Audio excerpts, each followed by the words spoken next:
या तो ज्ञान सर्वमते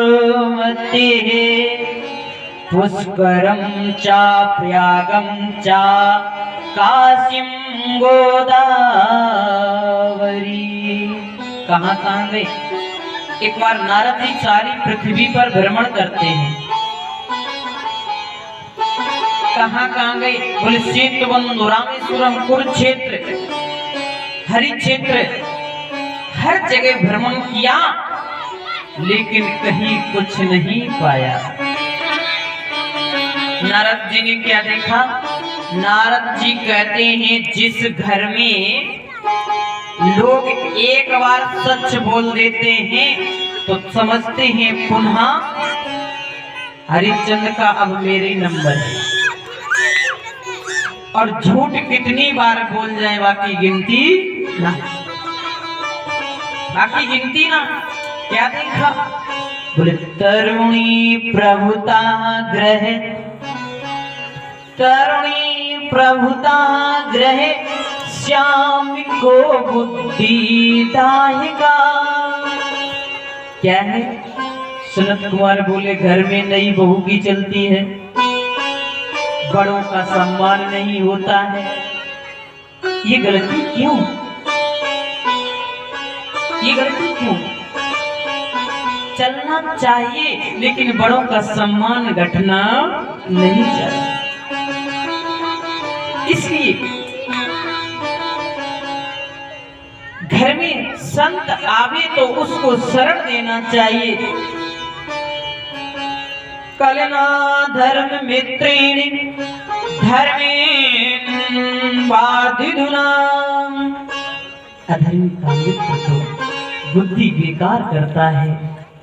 धर्म, अगर धर्म से जुड़ा हमारा कोई मित्र भी होगा तो प्यारे जीवन का कल्याण होगा। तो हमें अपनी बुद्धि को ऐसी जगह लगानी है जहां से मुझे सत्मार्ग मिल सके, आगे का रास्ता मिल सके। प्यारे, वो सत्मार्ग क्या है? नारद जी घूमते घूमते घूमते घूमते कहां पहुंच गए? बोले यमुना के किनारे वृंदावन। और वृंदावन में देखा तो मैया भक्ति रुदन कर रही है।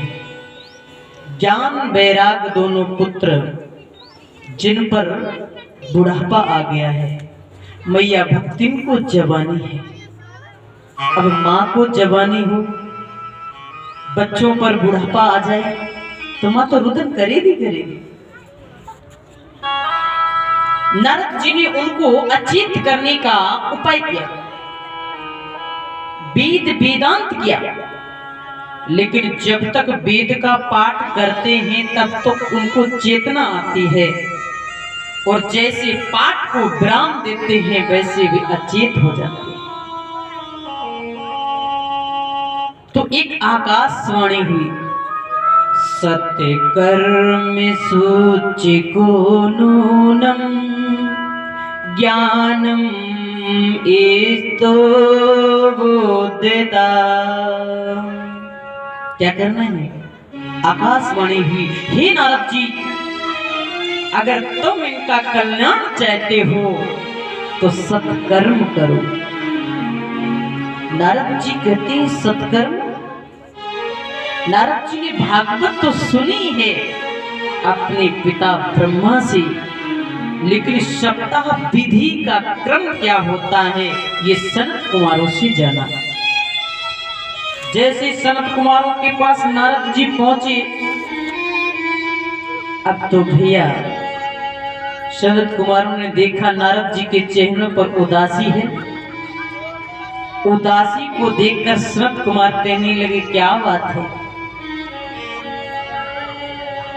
तुम्हारे चेहरे को देख करके दुनिया को हंसी आ जाती है, आज तुम्हारे ही चेहरे पर उदासी है, इसका कारण क्या है?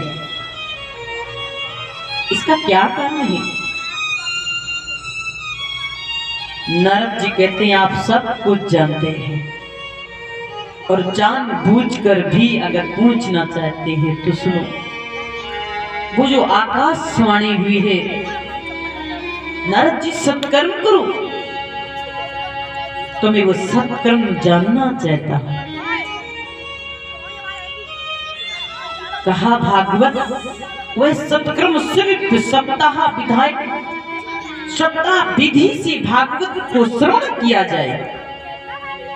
नारद जी बोले केवल भागवत से क्या होगा, मैंने वेद कर लिया, वेदांत कर लिया, केवल भागवत से क्या होगा।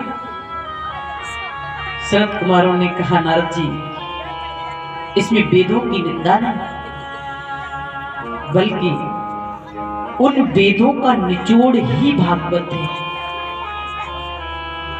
जब तक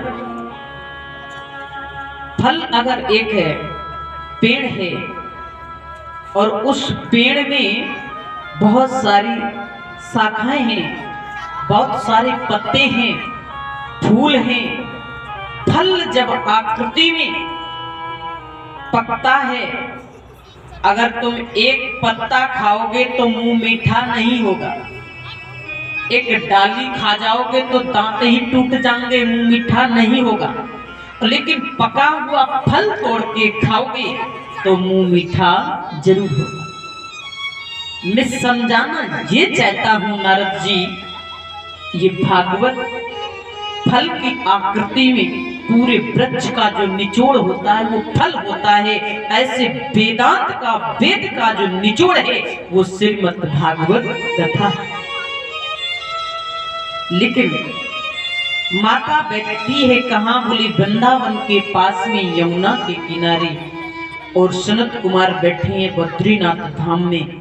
मिलन कैसे होवे, मिलन के लिए कुछ करना चाहिए। जैसे प्रभु से मिलने के लिए केवल एक सत्संग ही बहाना है, भगवान से मिलने के लिए क्या बहाना है, सत्संग। सत्संग करो प्रभु प्राप्त जरूर होगा। इसलिए अब मिलन कैसे होवे, सनत कुमारों ने कहा मैया भक्ति से कहो जरा सा आगे बढ़ के आए, हम जरा सा नीचे बढ़ के जाते हैं, बीच में बड़ी सुंदर सी जगह है।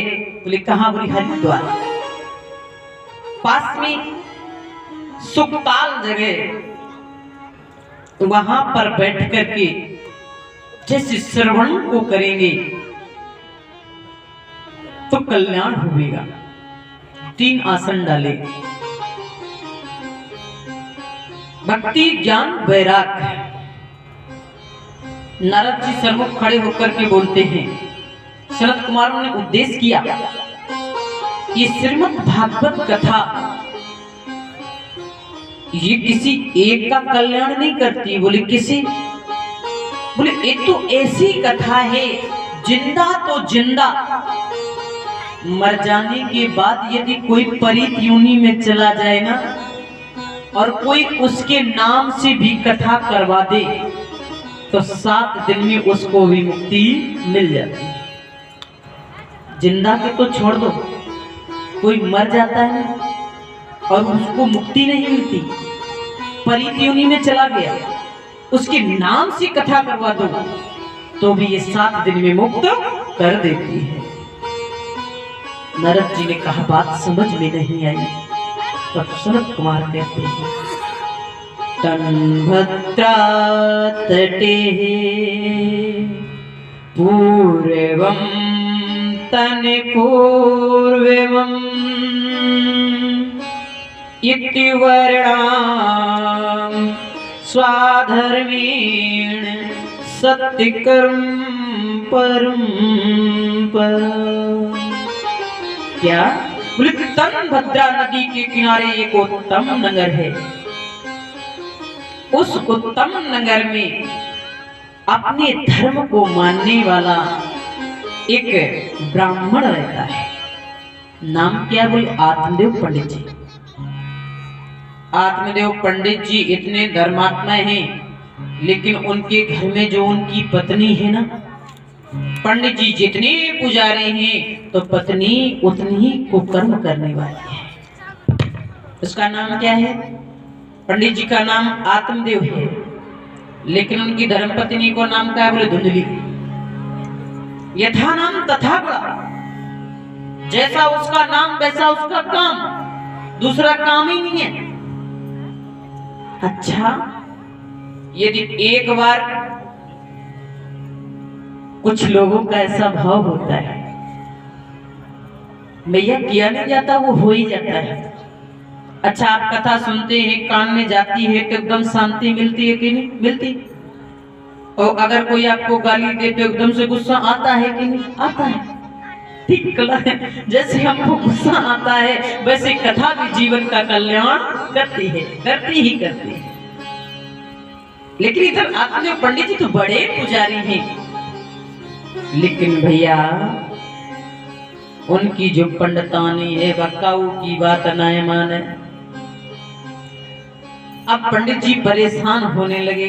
अच्छा, जिंदगी में अगर पत्नी अच्छी मिल जाए तो जीवन अच्छा चलता है, और जीवन साथी अच्छा ना मिले तो कहीं ना कहीं प्रत्येक दिन अपने आप के दिल में, मन में, हृदय में हमेशा हलचल रहती है, शांति कैसे मिलेगी, शांति कैसे मिलेगी।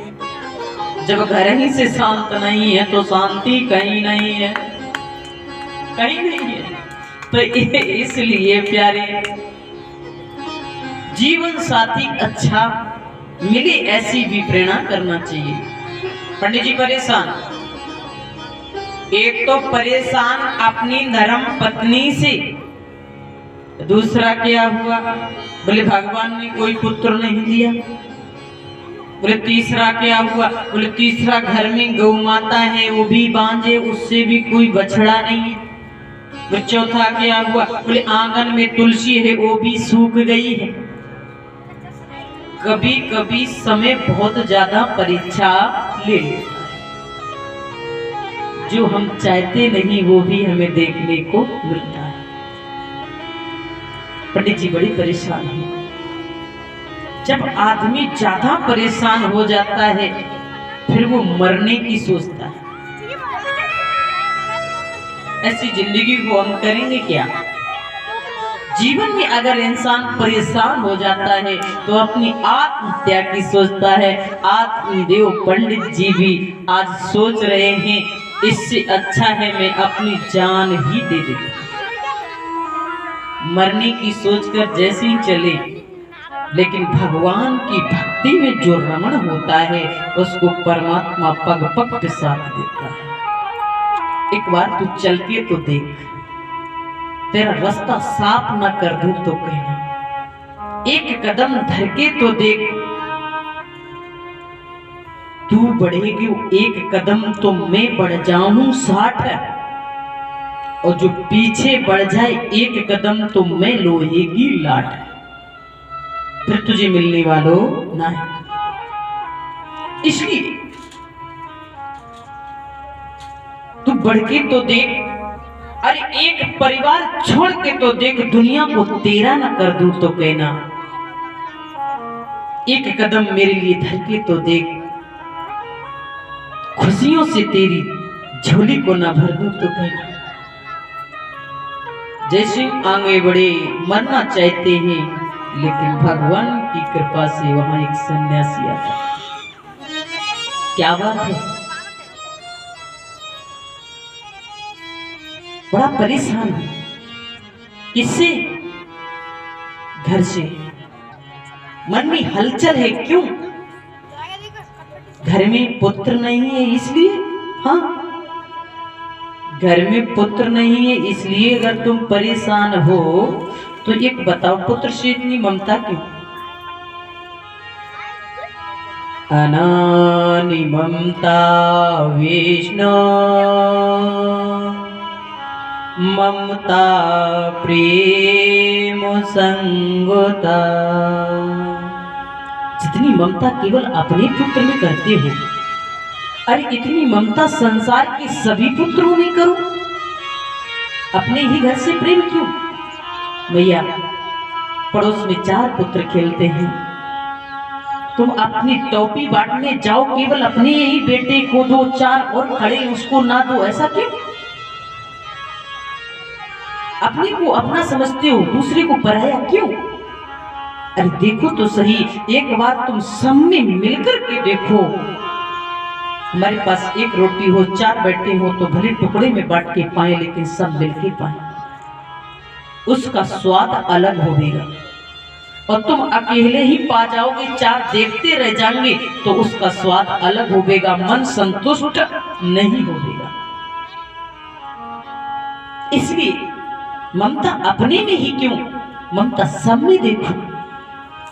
और जब सब में ममता देखोगे तो कभी अपने पुत्र की याद आवेगी ही नहीं,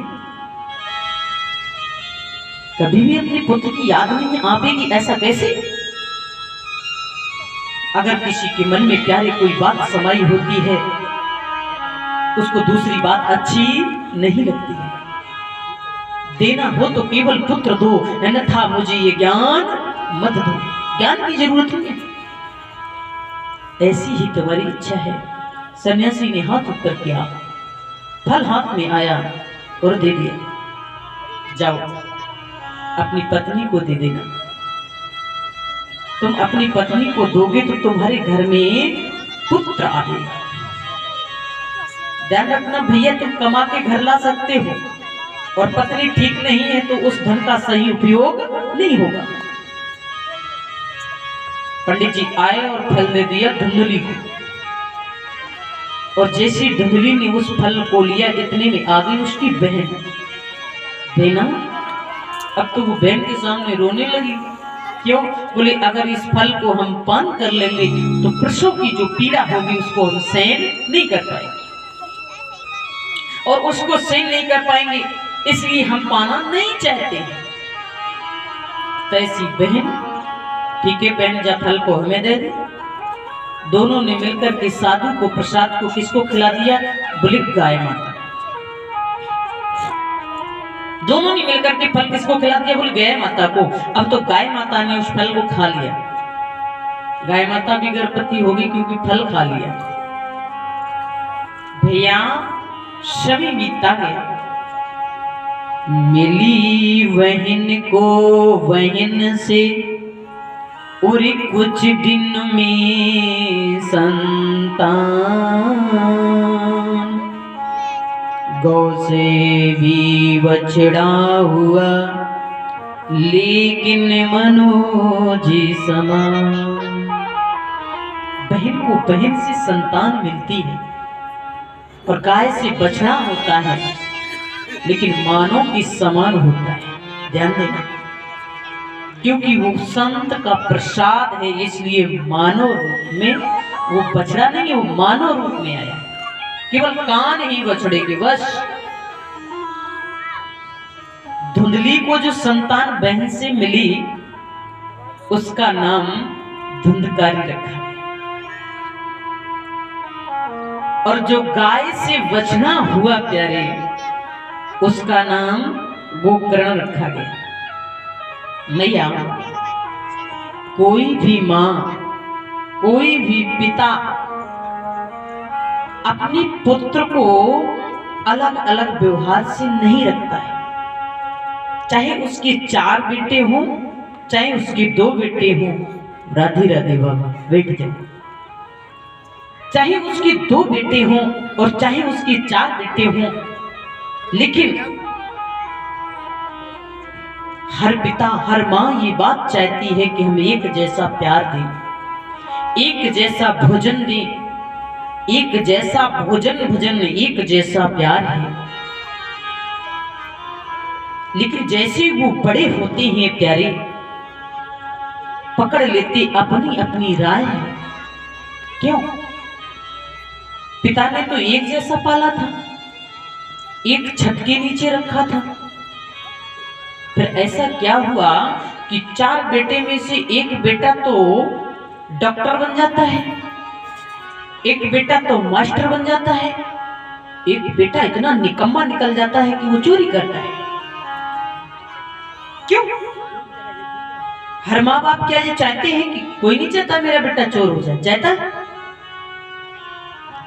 एक ही छत के नीचे सोए, एक ही थाली में भोजन किया, एक रसोई का भोजन किया, लेकिन जैसे ही बड़े होते हैं अपने पैर पे खड़े होते हैं तो रास्ताएं बदल जाती हैं।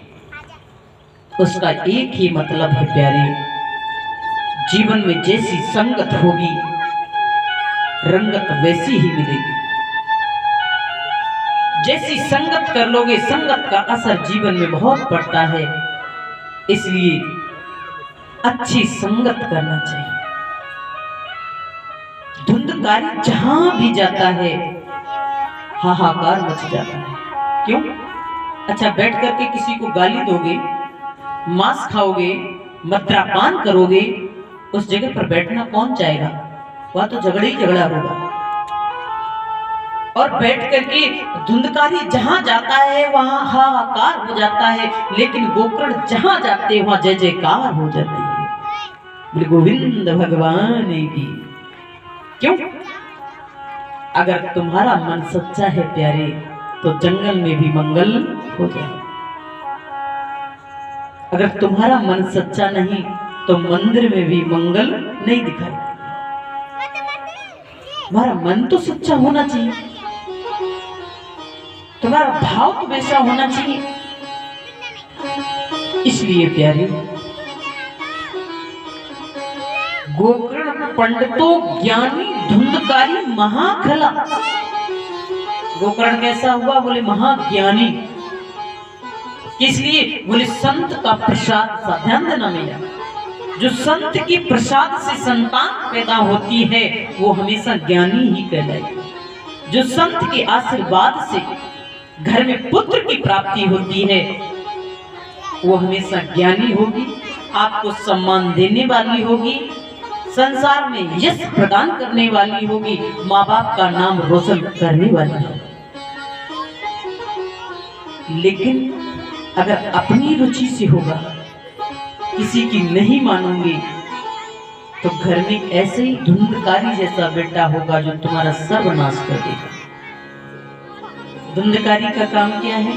सुरापान करता है, जुआ खेलता है, चोरी करता है, वैश्यों के पास जाता है। भैया जो सब ये करोगे तो जल्दी मरोगे। जल्दी नहीं मरोगे भैया, मरोगे मरोगे, क्योंकि उल्टे काम कर रहे हैं। शमी ऐसा आया, धुंधकारी ने सबको बेकार कर दिया। मां से कहा मुझे धन दो। मां ने कहा बेटा मेरे पास नहीं है, तो मां को पीटा।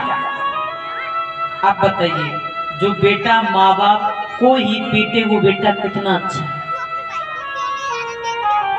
जो बेटा माँ बाप को ही ना समझे वो बेटा कैसा है? माँ से माखन, माँ से मिश्री, माँ से बनी मलाई है। और जो बेटा माँ बाप की बात ना माने पुत्र नहीं कसाई है। मार दे लात जमी को, निकाल दे पानी को जवानी उसको कहते हैं, लुटा दे माँ बाप की दौलत हरामी उसको कहते हैं।